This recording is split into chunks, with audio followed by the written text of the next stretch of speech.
మీకు ఈ వీడియో నచ్చినట్లయితే వీడియో క్లిక్ చేసి ఛానల్ని సబ్స్క్రైబ్ చేసుకోండి. గగన్ శారదా పూర్ణితో చెప్తూ ఉంటాడు, మన జీవితంలో ఈ రోజుని మర్చిపోండి అని. అక్కడి నుంచి వెళ్ళిపోతాడు. ఏంటమ్మా అన్నయ్య ఎలా చెప్తున్నాడు అని పూర్ణి శారదని అడుగుతూ ఉంటుంది. శారద మాత్రం ఏం మాట్లాడుకుంటా ఆలోచిస్తూ ఉంటుంది.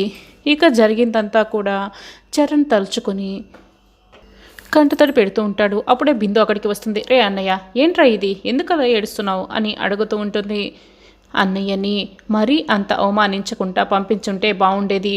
భూమి చాలా అవమానించింది కదా, నాకు అందుకే ఏడుపు వస్తుంది అని చరణ్ అంటాడు. నిజమేరా అన్నయ్య, నాకు కూడా చాలా బాధగా ఉంది. నువ్వేమనుకోకుంటే నేను ఒక మాట చెప్పనా, ప్రతి మనిషికి తన స్వార్థం అంటూ ఒకటి ఉంటుంది కదా అని బిందు చెప్తుంది. ఇప్పుడు ఈ టాపిక్ ఎందుకు అని చరణ్ అడుగుతాడు. ముందు నేను అడుగుతున్నాను కదా, సమాధానం చెప్పు అని అడుగుతూ ఉంటే ఉంటుంది అని చరణ్ అంటాడు. అంత అవమానించి పంపించినందుకు చాలా బాధగా ఉన్నా, ఏదో ఒక మూల సరేలే మంచే జరిగింది అని అనుకున్నాను అని బిందు చెప్తుంది. శాడిస్ట్వే నువ్వు అని చరణ్ అంటాడు. అవును, నేను శాడిస్ట్నే. ఒకవేళ గగన్ అన్నయ్యతో భూమి అవును నేను నిన్ను ప్రేమిస్తున్నాను అని చెప్పుంటే ఏంట్రా నీ పరిస్థితి అని బిందు అడుగుతుంది. అమ్మో ఆ పాయింట్ ఆఫ్ వ్యూలో నేను అసలు ఆలోచించలేదే అని చరణ్ చెప్తాడు. ఒకవేళ భూమి నిజంగా వెళ్ళిపోయి ఉంటే నేను చచ్చిపోయేవాణ్ణి అని చరణ్ అంటాడు. నువ్వు చచ్చిపోతే నేను పండగ చేసుకుంటానంటరా, ఇప్పుడు చెప్పరా, నేను శాడిస్ట్నా అని బిందు అడుగుతూ ఉంటుంది. లేదే, నువ్వు నా బంగారు చెల్లివి. ప్రతి మనిషికి సొంత స్వార్థం ఉండాలి కూడా. శవం వస్తేనే కదా కాటి కాపరి కడుపు నిండేది అని చరణ్ చెప్తాడు. ఒరే, మరీ నువ్వు క్రూయల్గా మాట్లాడకురా. ఇప్పుడు నువ్వు ఏడ్చి మళ్ళీ నన్ను ఏడిపించకు. ఇప్పుడు అన్నయ్య విషయం కూడా కాస్త ఆలోచించాలి కదా. మరీ నెక్లెస్ని విసిరి కొట్టి అన్నయ్యని బాధ పెట్టి ఉండకూడదు అని బిందు చెప్తుంది. వసే ఇప్పుడే వెన్నరాసి మళ్ళీ కారం పొయ్యికే. అసలు మామూలుగా అయితే భూమి సౌమ్యంగానే నచ్చ చెప్పి పంపించుండేది. కానీ భూమి నన్ను ప్రేమిస్తోంది కదా, అందుకే అన్నయ్య ఐ లవ్ యూ చెప్పగానే కోపం వచ్చి నెక్లెస్ విసిరి కొట్టి పంపించేసి ఉంటుంది అని చరణ్ అంటాడు. కానీ నాదొక డౌట్ రా అన్నయ్య, నీకంటే అన్నయ్య హ్యాండ్సమ్గా ఉంటాడు, అన్నిట్లో కూడా అన్నయ్యే చాలా ఒక అడుగు ముందేసుంటాడు. మరి అలాంటి అన్నయ్యను వదిలేసి భూమి నిన్ను ప్రేమించడం ఏంటి అని బిందు అడుగుతూ ఉంటుంది. ప్రేమ గుడ్డిదే, లవ్ ఈజ్ బ్లైండ్ అని చరణ్ అంటాడు. అవును అంతేలే, అమ్మాయిలు ఎప్పుడు వెధవలకి పడతారని అప్పట్లో ఎవరో చెప్పారు కదా అని. అది కరెక్టే అని బిందు అంటుంది. ఇంకా ఇక్కడే ఉంటే నన్ను ఇంకా ఎన్ని మాటలు అంటావు అని చరణ్ అక్కడి నుంచి వెళ్ళిపోతాడు. ఇక శరత్చంద్ర కృష్ణప్రసాద్తో దత్తత కోసం కావాల్సిన అన్ని ఏర్పాట్లు కూడా పూర్తి అయ్యాయా అని అడుగుతూ ఉంటాడు. లాయర్తో కూడా మాట్లాడాను, మొత్తం అన్ని ఏర్పాట్లు కూడా చేసేసాను. మనం దత్తత కార్యక్రమం పూర్తయిన తర్వాత రిజిస్ట్రేషన్స్ వాటి గురించి కూడా మొత్తం మాట్లాడేశాను అని కృష్ణప్రసాద్ అంటాడు. ఇదంతా వింటున్న అపూర్వ అయితే కోపంగా రగిలిపోతుంది. ఇక భూమి మెట్లు దిగి శరత్చంద్ర దగ్గరికి వస్తూ ఉంటుంది. ఇది ఇప్పుడు ఎక్కడికి బయలుదేరుతుంది అని అపూర్వ గోరింటాకు పిన్ని చాలా కోపంగా చూస్తూ ఉంటారు. ఇక అప్పుడే భూమి అంకుల్ అని వస్తూ ఉంటుంది. ఇంకా ఏంటమ్మా అంకుల్ అని పిలుస్తున్నావు, మీరు నా నాన్న లాంటి వారు అని, నువ్వు నాకు దేవుడిచ్చిన కూతురువని నువ్వు ఇక చెప్పుకోవడం అనవసరమ్మా, నువ్వు నన్ను నాన్న అని పిలువమ్మా అని శరత్చంద్ర చెప్తాడు. భూమి చాలా సంతోషపడుతూ నాన్న అని పిలుస్తూ ఉంటుంది. ఎంత హాయిగా ఉందమ్మా ఈ పిలుపు అని శరత్చంద్ర అంటాడు. నేను గుడికి వెళ్ళొస్తాను నాన్న అని భూమి చెప్తుంది. సరేనమ్మా, నువ్వు మన కారులో వెళ్ళు అని శరత్చంద్ర చెప్తాడు. నాన్న నేను ఆటోలో వెళ్ళొస్తాను అని భూమి చెప్తుంది. ఇంకా ఏంటమ్మా నువ్వు ఆటోలో వెళ్ళేది, నువ్వు ఈ శరత్చంద్ర కూతురివి, ఇక మీదట నువ్వు కారులోనే తిరగాలి. ఎక్కడికి వెళ్ళాలన్నా కూడా నిన్ను కారులో డ్రైవర్ తీసుకువెళ్తాడు. చూడు కృష్ణప్రసాద్, మన డ్రైవర్కి చెప్పు భూమి ఎక్కడికి వెళ్ళాలన్నా కూడా కారులో తీసుకువెళ్ళమని చెప్పు అని అంటాడు. అలాగే బావగారు అని కృష్ణప్రసాద్ చెప్తాడు. ఉండమ్మా ఒక్క నిమిషం, ఇప్పుడే వస్తాను అని శరత్చంద్ర లోపలికి వెళ్ళి ఒక ఫోన్ తీసుకొచ్చి భూమి చేతిలో పెడతాడు. తీసుకోమ్మా, ఈ రోజు నుంచి ఈ ఫోన్ నీ దగ్గరే ఉండాలి అని చెప్తూ ఉంటే, అయ్యో ఇవన్నీ నాకెందుకు నాన్న అని భూమి చెప్తుంది. లేదమ్మా బావగారు చెప్తున్నారు కదా తీసుకో అని ఇంకా కృష్ణప్రసాద్ కూడా అంటాడు. భూమి ఫోన్ తీసుకుంటుంది. సరే నాన్న నేను గుడికి వెళ్ళొస్తానని భూమి బయలుదేరి వెళ్తుంది. అపూర్వ ఇలాగే వదిలేస్తే ఇంకా ఏమేం జరుగుతాయో ఏమో అని గోరింటాకు పిన్ని చెప్తూ ఉంటే భూమి వెళ్తూ ఉంటే అపూర్వ కోపంగా చూస్తూ ఉంటుంది. ఇక కారులో వెళ్తున్న భూమి, అన్న ఒకసారి కారు ఆపరా అని కారు దిగి పక్కకు వచ్చి ఫోన్ చేస్తూ ఉంటుంది. నెంబర్ పడడంతో శారద ఫోన్ లిఫ్ట్ చేస్తుంది. హలో అని అనగానే ఆంటీ ఆంటీ నేను భూమిని అని భూమి మాట్లాడుతూ ఉంటుంది. వెంటనే శారద కోపంతో ఇక భూమి మాట్లాడుతున్న భూమి చేసిందంతా గుర్తు తెచ్చుకుంటూ ఉంటుంది. శారద అవన్నీ తలుచుకుంటూ కోపంగా మాట కూడా మాట్లాడకూడదు. ఆంటీ ఉన్నారా ఆంటీ, నేను ఆంటీ భూమిని ఆంటీ అని భూమి మాట్లాడుతూ ఉంటుంది. అయితే ఈలోపే శారద గగన్ చెప్పిన మాటల్ని గుర్తు తెచ్చుకుంటుంది.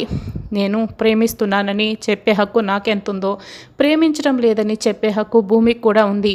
ఆ ఒక్క మాట మర్చిపోండి, మన భూమితో మామూలుగా మాట్లాడండి అన్న గగన్ మాటల్ని గుర్తు తెచ్చుకుంటుంది. చెప్పు భూమి అని శారద చెప్తుంది. ఆంటీ ఒక్కసారి మీతో మాట్లాడాలంటీ అని భూమి అంటుంది. ఓ ఏంటి నువ్వు ఇంకా మాట్లాడాల్సిన మాటలు ఉన్నాయా?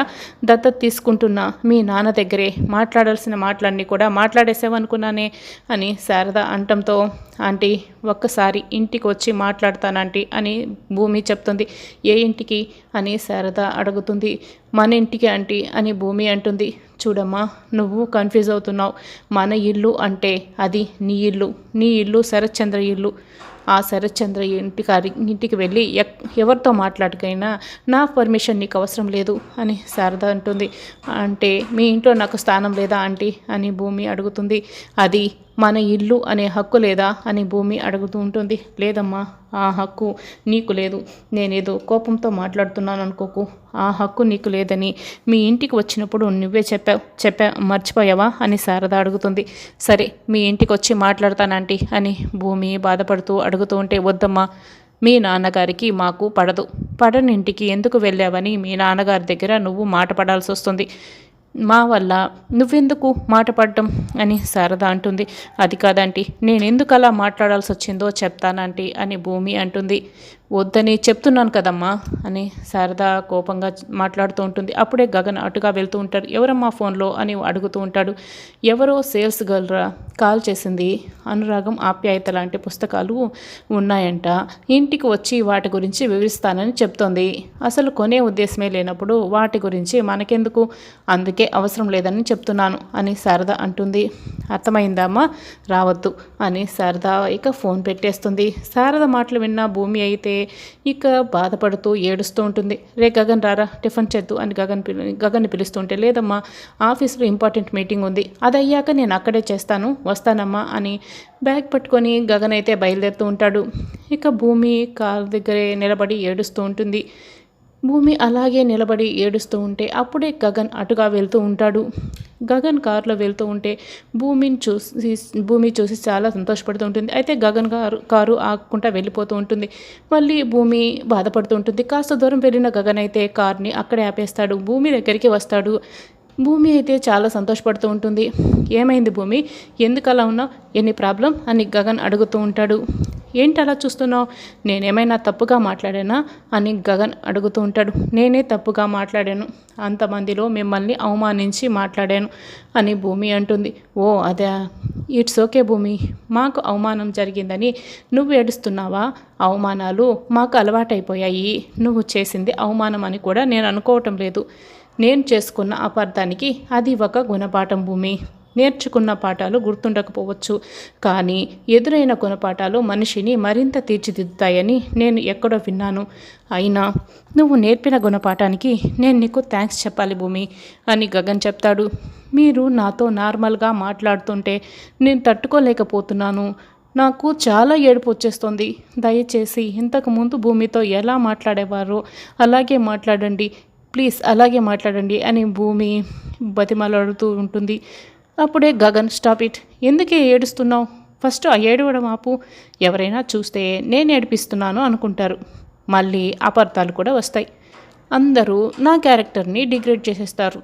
ప్లీజ్ ట్రై టు అండర్స్టాండ్ మీ. అసలు నేను కార్ ఎందుకు ఆపానంటే నీ కార్ ఏమైనా ట్రబుల్ ఇచ్చిందేమోనని, అది కూడా ఒక తెలిసిన అమ్మాయిని అనుకుని ఆపాను. ఎందుకని అలా మాట్లాడుతున్నారు అని భూమి బాధపడుతూ ఉంటుంది. దీన్ని కూడా నువ్వు నేను ఒక అడ్వాంటేజ్గా తీసుకుంటానని ఎక్కడ అనుకుంటున్నావు అని చెప్తున్నాను అని గగన్ చెప్తాడు. చెప్పు భూమి, ఓకేనా, కారు ఏమైనా ట్రబుల్ ఇచ్చిందా? ఓకే సరే నేను వెళ్తాను అని గగన్ 2 అడుగులు ముందుకు వేస్తాడు. ఇక వెళ్తూ ఉంటే భూమి గగన్ చూసి ఏడుస్తూ ఉంటుంది.